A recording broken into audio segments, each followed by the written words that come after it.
Hello, Wallace. How are you? Baking, baking. Where's the flour, Robert?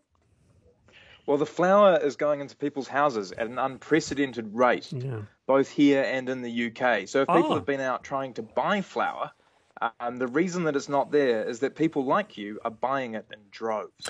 well, we've tried, but we can't find any. Janet, any flour in Hawke's Bay? Oh, a little bit of flour in Hawke's Bay. I could well be a flour hoarder. There you go. It's Don't very tell people that. dangerous. No, I know. They can hate on me as much as they like. Yes. Yeah, I'll be talking about that shortly, actually. Oh, okay. What's the issue here? Because Brits aren't known for being the best cooks, but there's been a baking frenzy there. There has. Theirs was slightly ahead of ours as their lockdown is slightly ahead of ours, but it seems to be following a fairly similar pattern here. The BBC Good Food website released a lot of data from their website about the demand for different recipes, and the intensity of people looking at their website went up 700%.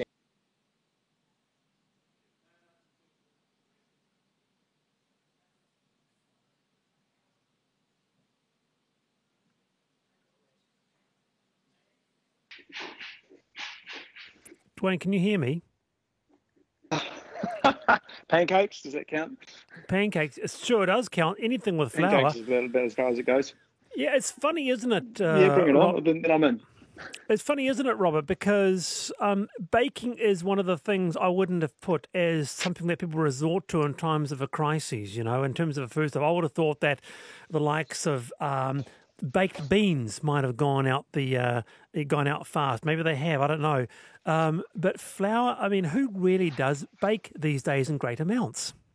Well, some people certainly do on a kind of home scale, and I'm part of the problem here. I'm one of the people who's decided to try and use this expanded level of time at home to try and learn how to bake. And I've been met with mixed success and failure. I managed to start a very small fire yesterday.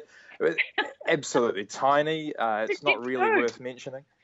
What did you do? What happened, Robert? I tried to make pizza for the household for lunch. I thought I'd make a pizza dough, which it was okay. The dough itself kind of came together. But what I hadn't quite thought through was that you've got to cool down the sauce before you put it on the dough. So I put the sauce on the dough and then put the cheese on top and then put them on oven trays, or tried to put them on oven trays. But by that point, of course, they were falling apart. So I wrapped them into what I euphemistically referred to as calzones, put into the oven on the trays and put olive oil over the top of them to make them crispy, without thinking, of course, that what was going to happen, because they weren't going to rise, because obviously they hadn't been properly proved, they were going to expand and the oil was going to fall down onto the bottom of the stove. But I had a genius idea to stop that. So I had a large deep dish oven tray that I put underneath that tray to catch the oil. And then thought, well, I better check if that's working. So I pulled that out, which released the oil underneath it. A tiny little puff of flame, but we solved the problem and I didn't burn down our bubble. It sounds completely unedible. Well, you know what? What? After some crisis management from my very able flatmates, we were able to really look forward together, take some learnings, and we got a kind of melange of bread, tomato, and cheese for lunch. So all's well that ends well, but don't try this at home. Am I allowed to say at this point we have a co-worker whose name is Megan, who works on the RNZ Wellington team, and she is an extraordinary baker. I think she did some sort of Instagram blog, didn't she, Robert? Of the baking. She's much better than I am. Yeah, and actually we touched on this last week, and we had a few emails of photos. And this person had done the most beautiful glazed buns, Janet. I mean, there are some real pro bakers out there, who actually do. Yeah, there are. Yeah. There are. I find it really interesting that Robert's doing this because, Robert, are you a Gen Zer or a Yer, or are you a millennial? No, I'm a millennial. I'm slap bang in the middle of the millennials. I was born in 1991. Honeybee, I do not want to start a generational war, but I think what you're doing is fabulous. What you are doing is fabulous, and this is exactly what we need a whole lot more of, because there's a whole lot of people out there like you who can't cook, can they? Because they I'd use like to raise my hand and say that I'm actually a very good home cook. You've just managed to the most beautiful backhanded compliment to Robert there, Janet. No. Well, Slightly one of the things that has been raised in discussion around the baking stuff is that for a couple of generations, that we really haven't been in the home. Yeah. So since the demise of the breadwinner wage, and like everyone going to work and quite often working in centralized workplaces, the idea of me being able to kind of cook during the day or have any kind of engagement with the food process outside of dinner has been anathema. So it is really interesting to see how people are reconnecting with what they can do in their homes. And in New Zealand, there is an architectural argument as well that our houses aren't designed for people to leave all day. That's one of the reasons why we have such kind of a problem with cold and damp houses, because they're designed for someone to be in them all day cooking. Very nice, and that's Robert. not the case anymore. There's a pro tip come through for you. Put the dough in the tray first. So there we go. Yeah, Kelly? lessons learned. Nice one. And all the best with the baking tips in the future. Keep those coming. Dwayne, having not been on the program for a long time, why don't you start with I've Been Thinking? Oh, okay, absolutely.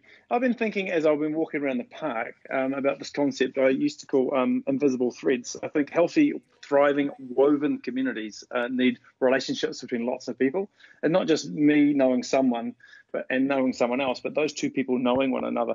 I think it's a great opportunity to weave the invisible relational threads between people so that when we do come out of this, where everyone's talking about the economy and all these other things, I, for one, would love to see woven communities. Some people say that, well, we're a little bit threadbare in the state of our community life. Well, here's a wonderful opportunity, because I know for a fact that healthy communities where people know each other, even if it's just a wave, walking the dog or whatever it is as you walk by, they actually do contribute to a really healthy sense of connection, well-being and identity. And I'll push it further. If we're feeling connected locally in these opportunities that we take, I think that gives you a greater sense of commitment to your region or your city and nationally too, because effectively what we've got, is this Team New Zealand sort of vibe. We've got to work together, unite against COVID-19. And I think that starts very locally. So what I wanted to do today, and I've been thinking about, is just reintroduce the idea of these invisible threads that run between people. As we go for a walk or as we jump on our Zoom meetings, just consider the nature of those invisible threads that run between us. That's what I've been thinking about. That's a lovely I've Been Thinking, Dwayne. Thank you so much for that. All right, Janet Wilson, I've Been Thinking. Oh, well, Wallace, it's interesting that Robert was talking about food, and he is in that younger cohort who were not taught the home sciences. And, it's really interesting that he's decided to pick up, because he's probably got a bit more time, pick up a recipe book and have a go at the old New York style pizza and things like that. Yes. I think if there is a silver lining in the midst of all of this madness, it is that age group is going to learn how to cook. And they don't have to be good all the time. You can start with some really, really simple pan sheet kind of recipes. All of the international famous cooks, the Schleb cooks, are on social media right now doing their own thing. Peter Gordon's doing it. Yotam Ottolenghi is doing it. Oh, really? Gordon Ramsay is doing it. Maggie Beer over the ditch is doing it. Get onto social media and take those tutorials and those lessons, because it'll be one of the greatest pleasures of your life. So I did home... No, Dwayne, keep going. Oh, I was going to say my children are into the Great Kiwi Bake Off. And I have noticed that generation below what we were talking about before, they're baking a lot. And whether it be Nailed It from overseas, but I would also point people to that show. It's been wonderful for my kids. Dwayne Major, Janet Wilson this afternoon. Much to discuss on the panel with me, Wallace Chapman.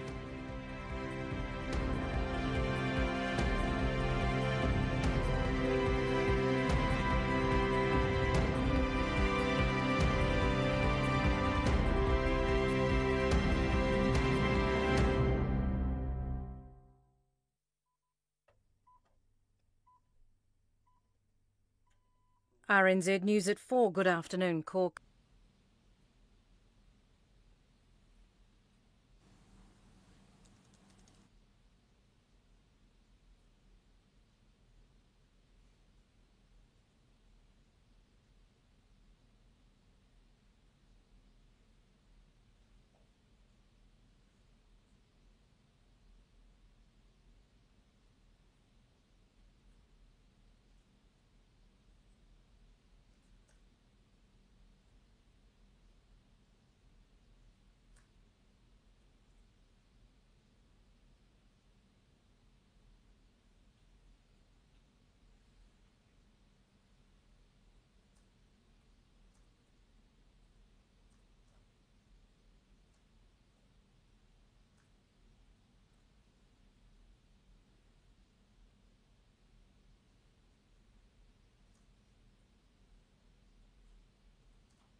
Good afternoon, everyone. Welcome to day 12 of our COVID-19 Alert Level 4 lockdown and to my daily update.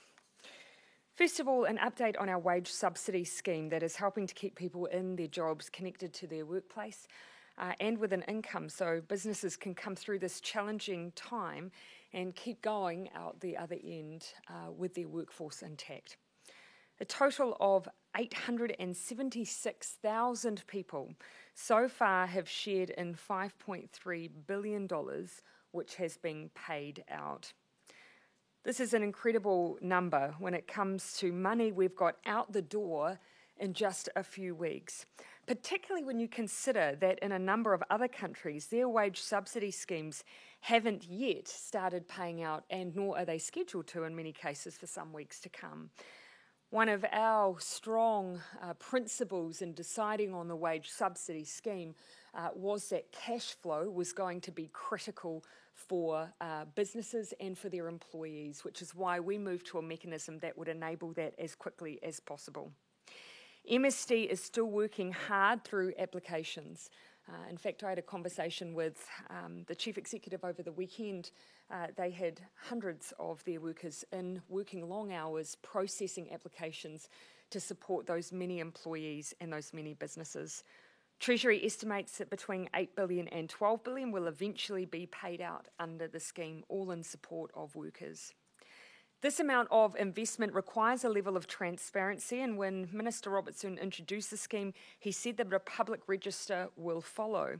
That searchable database will be available shortly. That searchable database will enable anyone, any member of the public, but particularly employees, to search the company name and see whether or not their workplace has been a recipient of the wage subsidy. I want to reflect on an issue that has been front of mind for us during this period of lockdown, and that's the issue of mental health. I know there are some people who are feeling distressed, anxious, or worried at this time, and that is completely understandable.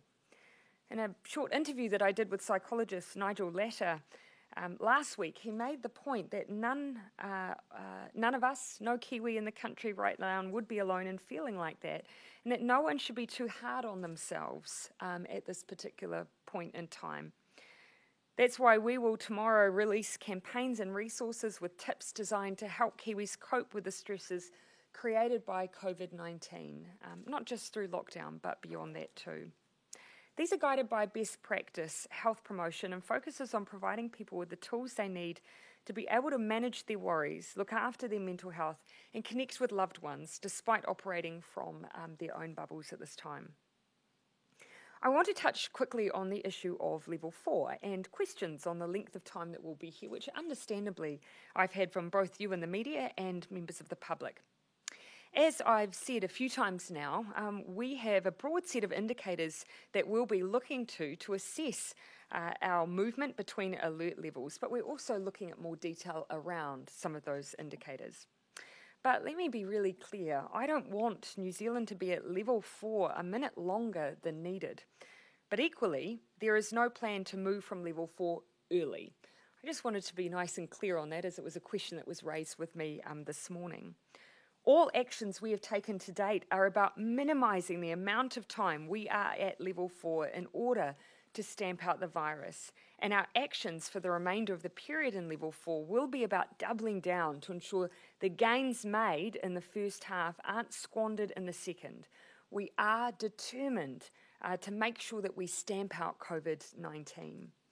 That means broader testing, and in particular surveillance testing, more and faster contact tracing, and strong enforcement of the lockdown rules, and of course border controls. Now is not the time to ease up, but rather the time for all of us to focus even harder on the mission that we have. With that in mind, I want to repeat the rationale for why we're at Alert Level 4 for 4 weeks.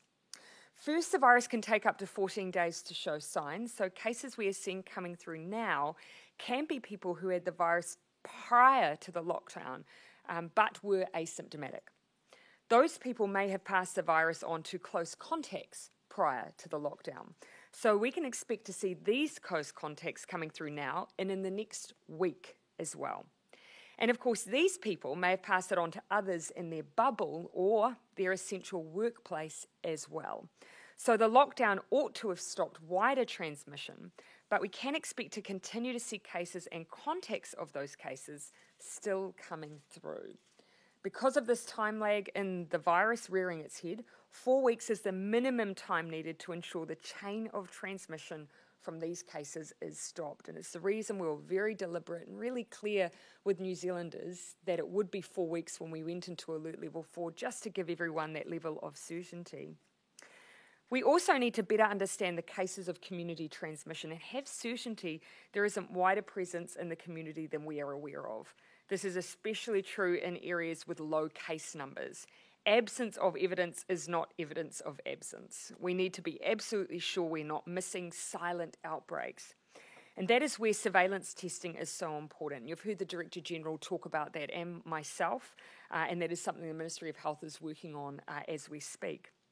We'll be using then the next 2.5 weeks to collect significantly better data on the risk of unseen transmission in our community to help inform our decision making about level 4 and the other levels. But I repeat, there is no desire to be in lockdown for any longer than we need to be. And we need to do that, of course, for enough time to ensure we have the information needed both nationally and regionally to move out of level 4 with confidence that we have community spread under control and that the sacrifices made by New Zealanders will have paid off. A quick word on stranded New Zealanders. To date, MFAT has facilitated the return of 334 New Zealanders, in addition to those who have returned on commercial flights. As you will have seen from the statement made by the Minister of Foreign Affairs, the New Zealand government has made arrangements to charter a flight for New Zealanders stranded in Peru to depart the country following agreement with the Chilean government to allow the necessary transit that we needed to get them home. I'm also pleased to report that we were able to extract 11 New Zealanders from strict and extended lockdown conditions in the Tyrol region in Austria, along with around 20 Australians. The group exited the quarantine cordon on a chartered bus and have now boarded a flight bound for Auckland via Doha. Our diplomats in Vienna worked closely with their Australian partners, and we're really grateful for that partnership and for Australia's assistance here too. Together we collaborated with our Austrian counterparts and with regional police and Qatar Airways to help New Zealanders home in a very trying and complex situation. We are aware of 3 more Kiwis who want to return to New Zealand from that same region, and our officials will continue to work to help them with that exit. These are really complex consular operations requiring close collaboration with multiple governments and authorities, as you can imagine, with different countries and different forms of lockdown at present. Finally, some very good news from the wider health sector that I wanted to share today. The last patients involved in the Whakaare White Island tragedy have now been discharged from the National Burn Centre in Auckland. The volcanic eruption on December 9, in which 21 people lost their lives, set in motion a massive national and international response in which the National Burn Service, which is hosted at Middlemore, was really key.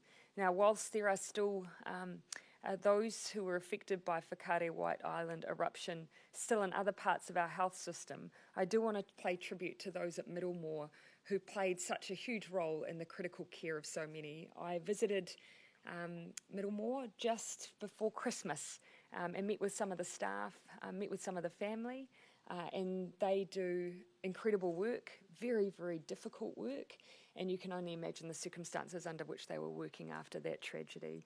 I want to thank all of the health sector who were involved across the country in that response, because we've now reached a really important milestone for them, and despite the situation we find ourselves in now, I didn't want to let that milestone pass without acknowledging them. I'm open to questions now. Prime Minister, when you talked about the 4 weeks, you said there's no plan to move early. Can I just be 100% clear that we absolutely will do the full 4 weeks? Yeah, we're here for 4 weeks, and that every day of those 4 weeks is incredibly important. We need those full 2 cycles to make sure that we have a true sense of those who went into lockdown with COVID and may have passed it on to others while we've been in lockdown. That's why that full 4 weeks is so important. So we need to stay the course. Are we on the right track for that to lift after 4 weeks at the moment? You will have heard that actually that halfway point and beyond becomes important for us to seeing the full effects of all of the important sacrifices New Zealanders have made now. You will have seen, though, that for a little while now we've seen some stabilisation of our numbers. I don't want to get ahead of ourselves, but we have positive signs, not least the fact that had we not done any of this, we could have potentially had 4,000 cases now rather than the roughly 1,000. Regional list, Dr. Bloomfield named Auckland Metro, Waikato and Southern District as the main areas of community transmission. Are they likely to remain at level 4 for longer than 4 weeks? Well, you will have heard both the Director General and myself talk frequently about the importance of getting regionalised data, because we may end up in a position down the track where we have some regions that are dealing with outbreaks, but other parts of the country that aren't. We need the flexibility to be able to move New Zealand into different levels if that's the best way for us to cope with that outbreak. Contact tracing, what work's being done to start the digital contact tracing? I've already asked for advice from our officials on to what extent we can use the technology that already exists. No one wants to reinvent the wheel, and we've seen countries like Singapore who have created options, and we'll be reaching out to them and others around the sharing of some of that technology, but also making sure that we've got something fit for purpose for New Zealand. There are, though, a number of those countries where apps are already up and running. Have we dropped the ball on this or been too slow to act? No. Again, some of those countries are actually, I think, of a mind to be open about some of the work they've done. We've already asked both the private sector here in New Zealand to think about what might be possible here, and the Ministry of Health and other agencies right now are also working up ideas for how we can use technology to help with our contact tracing. One thing I will say, though, is that no matter what technology can offer us for contact tracing, it will still be critical that we have those one-on-one interviews where we really interrogate where people have been and who they've been in contact with, because an app will only tell us so much. On that new crisis, surveillance testing, are we going to see random testing in certain communities? Because the Director General seemed to think that was only a maybe at this stage. Yeah, so he at the moment is working with the Ministry of Health on advice around what surveillance testing specific to this scenario, both for COVID and for a level 4 lockdown. Because you'll remember we have something called sentinel testing, which gives us intelligence around the movement of influenza in our community during flu season. But that relies on people much more proactively presenting to their GP, which is happening less so while we're at this level. So we are having to design something specific for our circumstances, but the outcome we're looking for is more data in the parts of the country where we may have had fewer cases, so not so much testing, because we need to make sure that we have something that's statistically robust for us to make decisions around for the movement between level 4 and other levels. Are we going to see that random testing, though? Sorry? Are we going to see random testing? It sort of seems this morning you're suggesting that could start quite soon. Yeah, what we're trying to do is not just rely on those who are simply presenting, because that's not always producing enough data for us. So again, I'm expecting more detail from the Ministry of Health around what is going to provide that regionalised evidence base that we absolutely need. Prime Minister, could you just outline the latest with butchers, bakers, greengrocers? Are they now allowed to take phone and online orders for contactless food delivery? You will have heard me say many times before that what you can access in supermarkets, people can access through alternative means online and so on. So that's always existed. What we have said, of course, to those grocers, they can't open their retail ends, they can't open their shops, and that's something we've been utterly consistent on. We cannot have people consistently being in interaction with each other through the retail side of multiple different food suppliers. Many will not have those functions, and so that has precluded many from continuing to operate. Sorry, just to be clear on that. Are butchers, bakers and greengrocers allowed to operate online delivery? There's always been guidance that whole foods can be provided online. You would have heard me say that yesterday. That's always been the guidance of MB. That's why you've got outlets like My Food Bag who have continued to operate, and others. MB's just come back and said no decisions have been made around it. You were asking a specific question, I understand, around butcheries who have no online provision, as I understand. Prime Minister, some solo parents have found it difficult looking after their children and going to get groceries and going to the dairy, given the restrictions during the lockdown. Some have had to leave their children in cars or even at home while they quickly go and do the shopping. What support is there for people in that situation? Yeah, I have seen this raised with me online, and it does present, a specific issue that is unique to one group who are in a particularly difficult position. Essential workers, they have some provision for care. And so that's been provided through agencies already. But for those who are just sole parents on their own, we do have to make sure that they're able to feed themselves. And so if they don't have someone who's able to support them with grocery shopping, then ultimately they are going to have that flexibility to be able to go and undertake those essential services with someone, with their child with them. Minister, I know you're waiting on the World Health Organisation. Sorry? I know you're waiting on the World Health Organisation guidelines on masks, but I think there's a bit of confusion out there still. What's your advice to people? Should they be wearing masks when they go out? And again, I look to the Director General on this, and I know he's commented on this a number of times. And so his view is that, of course, for those frontline workers, that there is good reason and good rationale for them using appropriate face masks and PPE. The jury is still out, in his view, on wider use by the general public. But we will continue to assess all of the most up-to-date evidence and make sure that we move with that. In the meantime, there is no substitute for social distancing and good hand-washing practice. Should Simon Bridges travel between Tauranga and Wellington to his job? Is that appropriate? Ultimately, we've set up a select committee arrangement that has given flexibility to MPs to practice the guidance that has been put out by the Ministry of Health in Alert Level 4. So it's a remote meeting. It enables people to be at a distance and enables people to have the same, fulfil the same requirements that every other New Zealander is right now. Then, in my view, it's up to those members of Parliament to choose how they engage with that committee. Do you sense this lockdown has become more political? Because National have opened up a number of different attacks on the lockdown. They're calling for more businesses to be open. They've consistently attacked you on testing. Do you feel that there is now a divide on what should be happening? Oh, look, ultimately the opposition are going to do what the opposition choose to do. We have, of course, really prioritised making sure that in these extraordinary times we're still creating an avenue for us to be held to account. So we take that role very, very seriously. But ultimately it's not for me to decide how the opposition choose to operate while we're in this global pandemic. Has Simon Bridges breached the rules by travelling from Tauranga to Wellington? I have not made, and it's not for me to make a determination as to how the Leader of the Opposition determines himself when we're dealing with essential services. But what was important to me is that we made sure people could participate from their homes.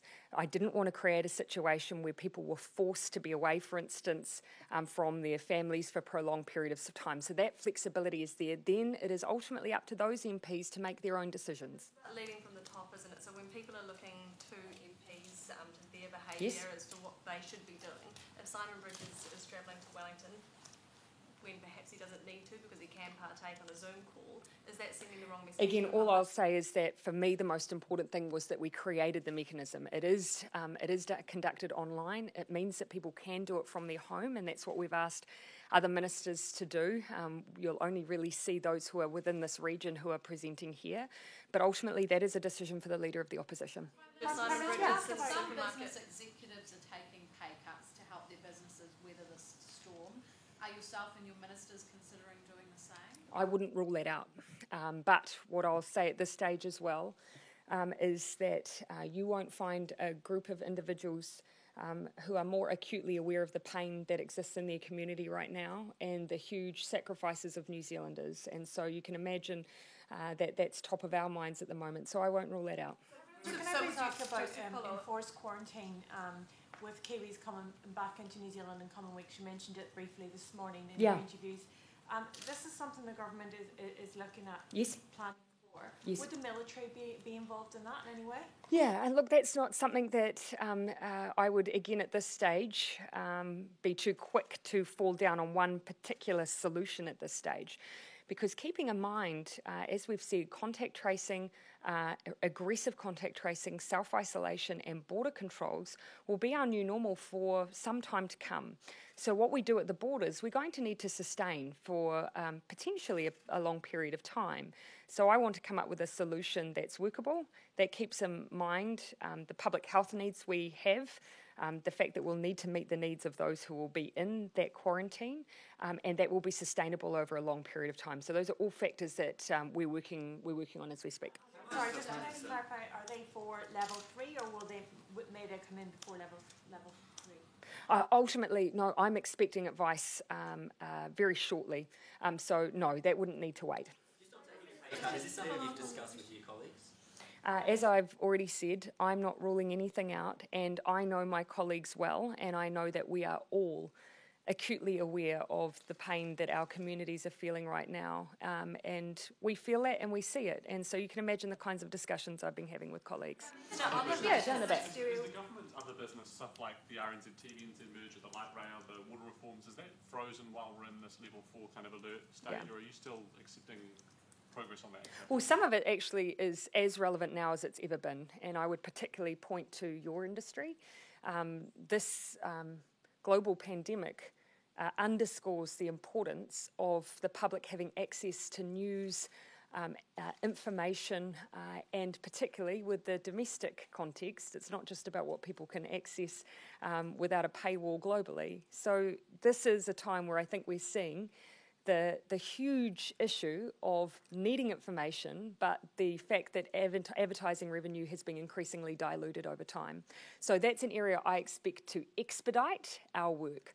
On those other areas, keep in mind, ministers are still working and public servants are still working, so work continues, but there are some things that we are not in a position to continue at the same pace.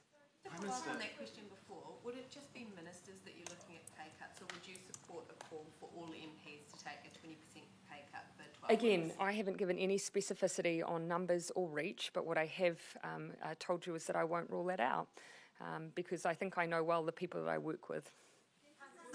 Is it fair that Kiwi Income Property wants its 200 plus tenants at Sylvia Park to pay full rent during lockdown? I've seen lots of different circumstances, and what I have asked generally is that where we have people who have been gravely affected by COVID-19 and the lockdown in particular, that we see compassion. And I say that at all levels. Now, the banks have offered mortgage holidays for those who have investment properties where they still have mortgages. That would be an opportunity then to pass on that compassion from one to another. Why not make it mandatory for commercial landlords to negotiate with their tenants or landlords with their tenants? Yeah, and we have been looking more broadly at some of the commercial rental issues because it becomes a domino effect ultimately.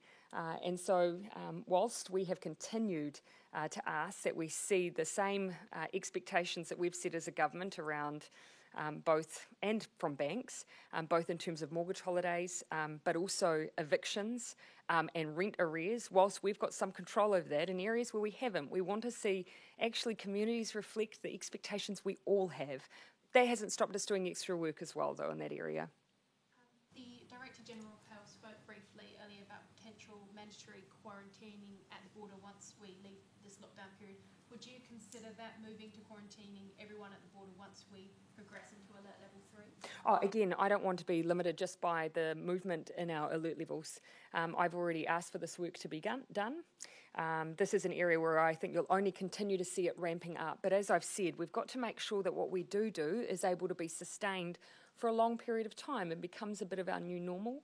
And so I think the public expect that that's likely to be the case. But as soon as we're ready, I expect you'll hear me say a bit more over it. Do you have a handle on how many Kiwis are in Peru and when we might be able to get them back? Yes, we've just put out, my recollection is that we have put out the specific numbers in the announcement that's just come from the Minister. And so happy to provide that to you. Again, that's been one that's been complicated by the issue of not being able to transit through Chile. We did have an earlier chartered flight that was chartered by Australia. New Zealanders were due to go on that, but then there was some issue with the length of time they would be required to transit in Australia before coming to New Zealand, and their seats were essentially lost. So this one we've been working on for some time. It has not been straightforward, but very pleased to see some resolution. Yeah, Jessica. Slightly different note. We've had some correspondence from some younger viewers who are quite concerned this weekend. The Easter Bunny? The Easter Bunny. Have you considered any exemption for the Easter Bunny? Because, of course, it would be breaking the bubble of many families. Yes, you'll be pleased to know that we do consider both the Tooth Fairy and the Easter Bunny to be essential workers. But as you can imagine at this time, of course, they're going to be potentially quite busy at home with their family as well and their own bunnies. And so I say to the children of New Zealand, if the Easter Bunny doesn't make it to your household, then we have to understand that it's a bit difficult at the moment for the bunny to perhaps get everywhere. But I have a bit of an idea that maybe in lieu of the bunny being able to make it to your home, you can create your own Easter hunt for all the children in your neighbourhood. So if you're one of those homes that's had a teddy in your front window, maybe draw an Easter egg and pop it into your front window and help children in your neighbourhood with their own Easter egg hunt, because the Easter Bunny might not get everywhere this year. Listening, not the Easter Bunny, but the slight listing of some of the essential business criteria. Is that a result of the lockdown largely working? Ultimately, we have to maintain the absolute parameters that we've always had, and that includes, of course, that people are able to access essential services in person, but also sitting behind that people are able to access essential services online, because that's another way that they can have that contactless ordering, and has taken the pressure off. And things like My Food Bag have continued to operate through this period. So that's been a consistent position. One thing I would say, though, is that my concern is that anyone who looks at our numbers, that they cannot be complacent. The moment anyone decides that they can start loosening up on level 4, that is a dangerous place for New Zealand to be. The fastest way for us to get out of level 4 is for everyone to comply with level 4 right till the end. The Chief Medical Officer in Scotland has resigned because she breached the lockdown rules. Should David Clark follow suit? No. He's also apologised really effusively to police and hospital staff. Why haven't we seen similar contrition from David Clark? Minister Clark has apologised to me, and I'm sure that if you have an opportunity to ask him, I'm sure he'll likewise do the same to you. It's not to me, it's to police and to hospital staff who he inadvertently put at risk by driving out to a mountain bike park. Why hasn't he delivered a message to them? Ultimately, and again, when I say me, you understand I mean members of the New Zealand public. He has apologised to me. He knows that he needs to role model the behaviour we expect of all New Zealanders, and I know he feels that acutely. So I'm sure you'll hear him speak more on that when you have that opportunity to ask him. Yep. No, absolutely not, nor would I seek it. I think that would be absolutely wrong for New Zealand. We have a competent Minister of Health who is doing an incredible job under very difficult circumstances for all New Zealanders and health workers. What we need now is his continued stability of his leadership and the continued work that he's doing for everyone. Minister, when will surveillance testing start? Sorry if I missed that answer already. Yeah, so my expectation, we do need to make sure that we have it for the latter part of the lockdown. So I'm expecting that advice pretty soon, and I expect that the Ministry of Health will be looking to implement that as soon as possible. But ideally, you'd want it for the last 2 weeks. Okay, I'll take just the last couple. Ben. How concerned are you about Tropical Cyclone Harold, and will recovery efforts be hampered because of coronavirus? I'm talking specifically about New Zealand recovery efforts. Yes. So actually I had an update from this by the Minister of Defence and the Minister of Foreign Affairs at Cabinet today. It is concerning.